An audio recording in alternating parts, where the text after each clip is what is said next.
This week, President Trump pressed his foreign policy initiatives even further, addressing at least 3 major policy issues: receiving clearance from Congress for more military action in Venezuela, high-level meetings on Greenland, and a promise to the people of Iran revolting against a brutal regime.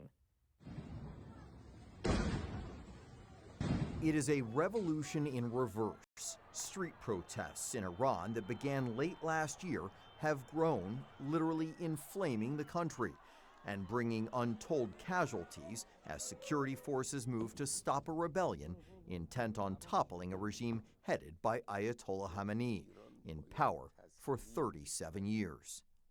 That regime came to power after the 1979 revolution that overthrew the U.S.-backed Shah, Mohammad Reza Pahlavi. His authoritarian rule and U.S. ties fueled unrest.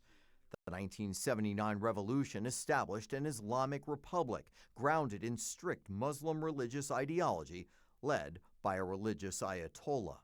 Do you see this as a reverse revolution?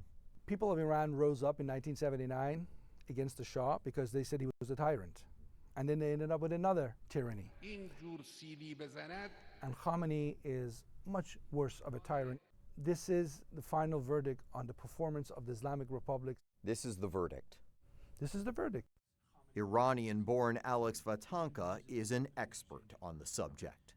In a land as oppressive as Iran, it must take a lot for people to be willing to go out in the streets and shout and protest and scream and demand change.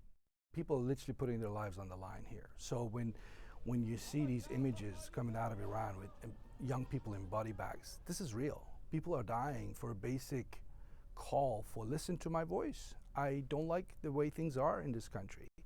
Their fate is unknown, but possibly dire.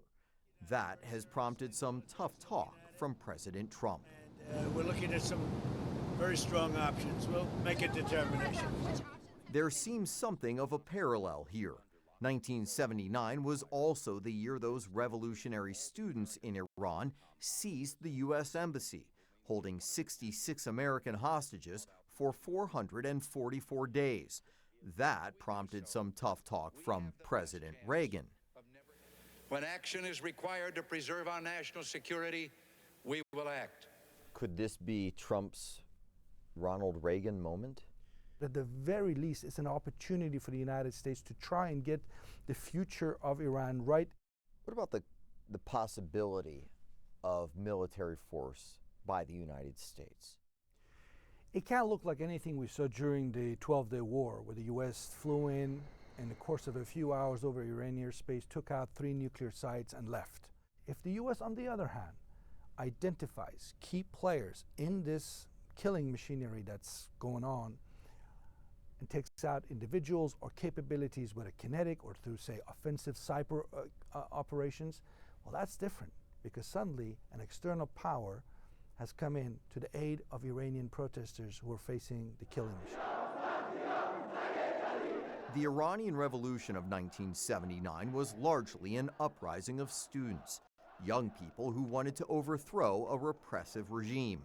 Earlier that same decade, Iran thrived as a modernizing pro-Western monarchy with the capital Tehran, a cosmopolitan hub. The women who supported the Ayatollah were soon forced to wear hijabs. This revolution is also led and inspired by the young. This is just a war on Iranian people, a war by the government on its people. Sana Ibrahimi is a doctorate student at the University of Illinois, Chicago. She was born and raised in Tehran. So what do you think Iranian citizens really want the most right now? They want this regime gone. People used to live a good life, and people are calling back for that. People don't have electricity for a couple hours every day. People don't have water for a couple hours every day. People cannot live a normal life. There is literally nothing. People are willing to risk their lives to gain those rights? Yes, because they don't see any other way. If Iran went through this revolution, would you ever go back and live there permanently? I would love to. Who wants to leave everything that they belong to? I for sure would love to have that chance. For Full Measure, I'm Scott Thuman in Washington.